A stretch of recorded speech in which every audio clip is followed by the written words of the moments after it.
I think it's 10 minutes aside. Please, do you want to reserve some time for rebuttal?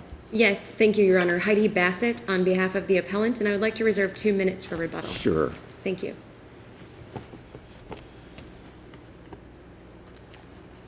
May it please the Court? Thank you very much. Good morning, Your Honors.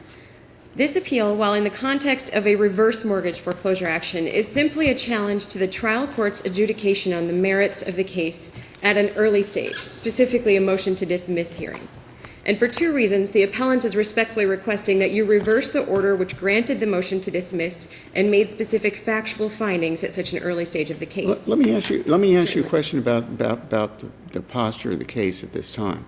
My understanding in looking at the complaint just says under the terms of the loan that the mortgage holder failed to maintain taxes or insurance or both in the subject property, but doesn't give any more delineation. And looking at the record on the motion to dismiss, the homeowner comes in and says, I paid the taxes are paid. I paid the taxes. Here they are. And counsel agreed to dismissal. So the court says there's no point in going on. Let's just dismiss it. So are you asking us to reverse, to go back and have the same thing happen again? Isn't that going to be a waste of judicial time? Even though technically you may be correct. But aren't we wasting judicial time in doing this, and why not? Respectfully, no, Your Honor. We would not be wasting time, and for 2 reasons.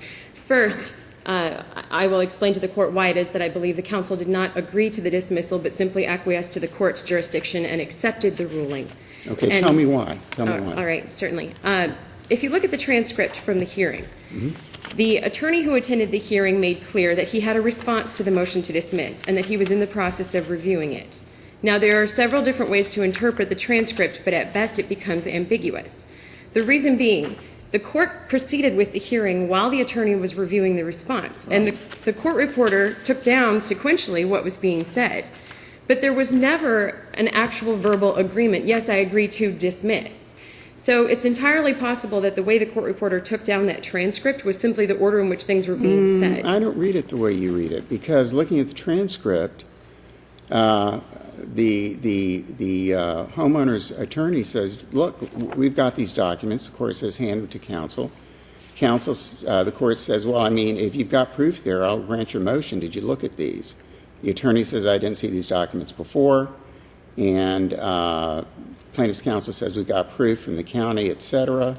And the attorney says, let me see in your response what we did here. Then the attorney says, I don't think we're going to have any. And then the court says, objection. And the attorney says, okay. The court says, all right, motion is granted. And the attorney says, all right, that's fine.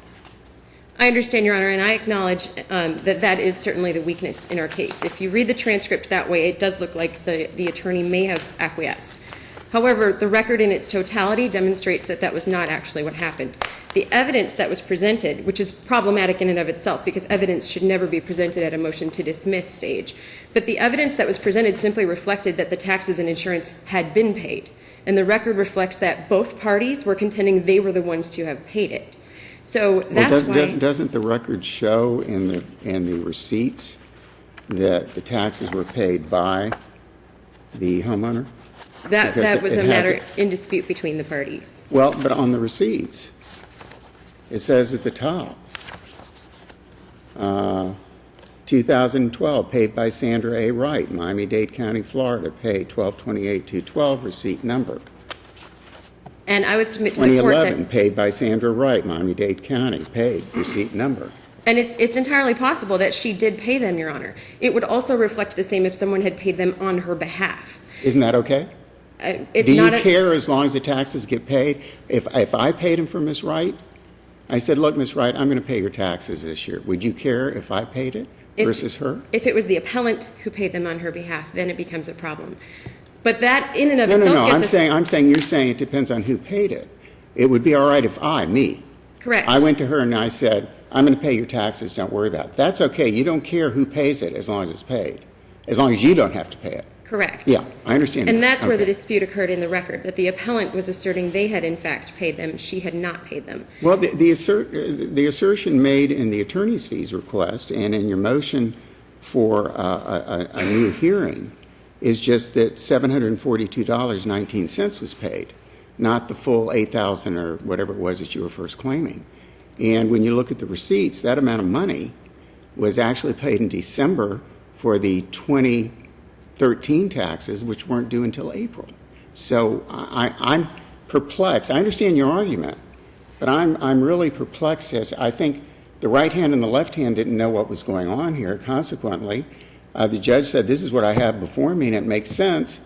Both counsel said, okay, and everybody went their own way. If that is the way that you read the transcript, then I agree. However, even if we assume for the sake of argument Sure. that that is all true, Okay. and that the appellee or someone on her behalf, in fact, paid everything and it was fully paid up, and there was no merit to this foreclosure action whatsoever, the procedural posture never allowed us to get to that point. If these arguments had been made at a summary judgment hearing, supported by affidavits, or even if the parties had acquiesced to swear-in witnesses and take testimony, then it may have been sufficient. But then you expose your client and yourself to 57.105 fees for filing a fraudulent claim. If indeed taxes have been paid by someone and you push this all the way to summary judgment, knowing that someone else paid those taxes, you're exposing your firm, whatever firm represented at the trial court below, to attorney's fees for at least 50% of the amount awarded to the defendant's counsel.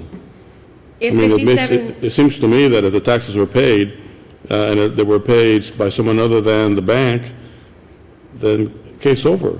If 57-105 applied and someone knowingly pursued this action with knowledge that the taxes and insurance were paid by someone else, then yes, I agree. So let me ask you straight out, did the bank pay those taxes?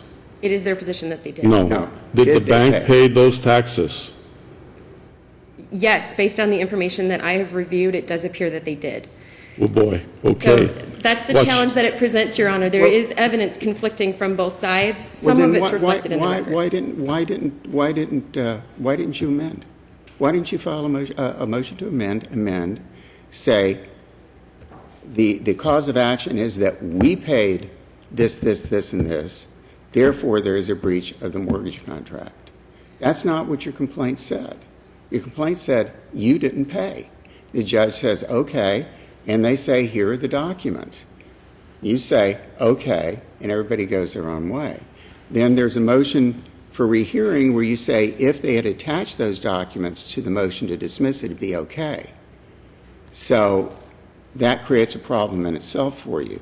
But then on your motion for rehearing, you say, well, it's $742.19. And I go back and look, $742.19 wasn't even due yet when your client paid it. So it's I mean, the way I look at it is if we send this back, we're just sending it back to go through the same process again. Because from everything I've seen here, I just don't understand why, with all due respect, I just don't understand why this case is being pursued. When you could, number one, have amended, which you didn't do, but number two, don't you still have a cause of action if she misses a mortgage payment, a tax payment or an insurance payment? Don't you have a cause of action that you can bring? A new cause of action, yes, that's true. Okay. And so that's So you're not really out of court. Not permanently. There could be a new cause of action. Right, okay. And I agree with you on that.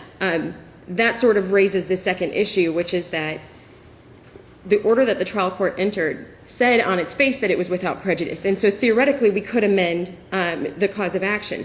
However, because that second sentence was included making specific findings of fact, the effect was to create sort of a res judicata issue for the cause of action that had already been filed. Well, not really, because the trial court said, I thought I had it here, but the trial Granted, court without prejudice, defendant has produced receipts for taxes and insurance and is still alive.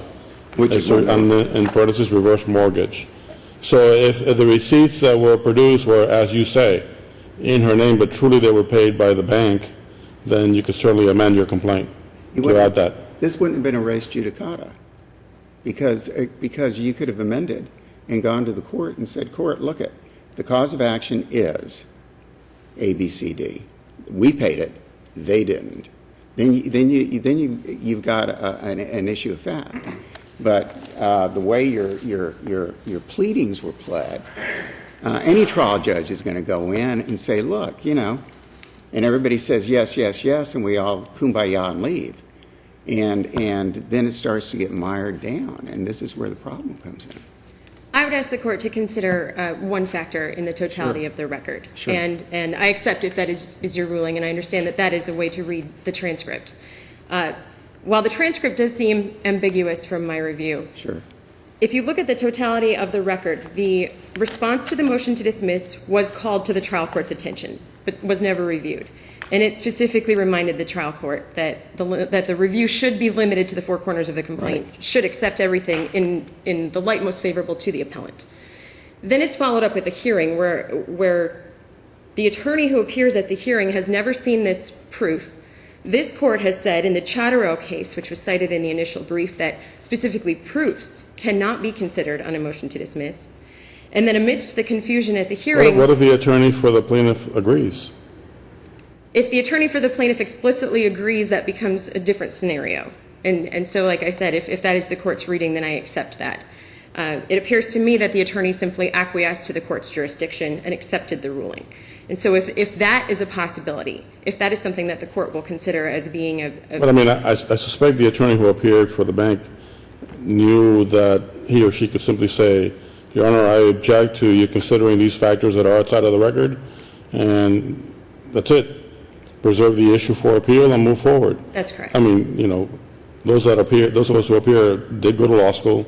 They've been licensed to practice law, and no matter how mean and onerous we may look in these black robes, you still have a duty to represent your client. Speak for yourself. Thank you.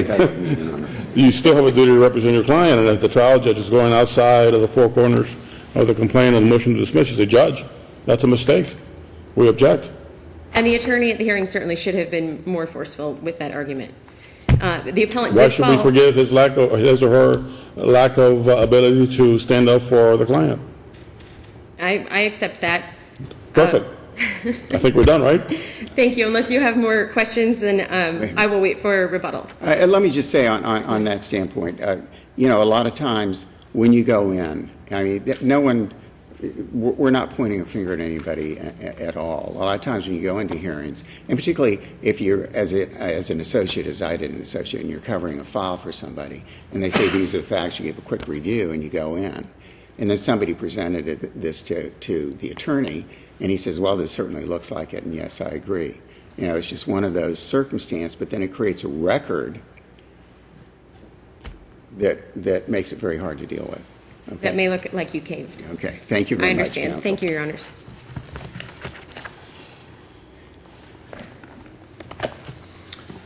Good morning, Your Honors. Darrell Jones on behalf of the respondent, Janie Adside. May it please the Court. Sure. Mr. Jones, let me just ask you one question. Do you think you really need to address anything right now and run the risk of possibly snatching, as Judge Shepard said? You would like to? Victory out of the jaws of, or defeat out of the jaws of victory, or whatever I do it not is. want to snatch defeat out of the jaws of I victory. think you stood there just to say I completely agree with the court.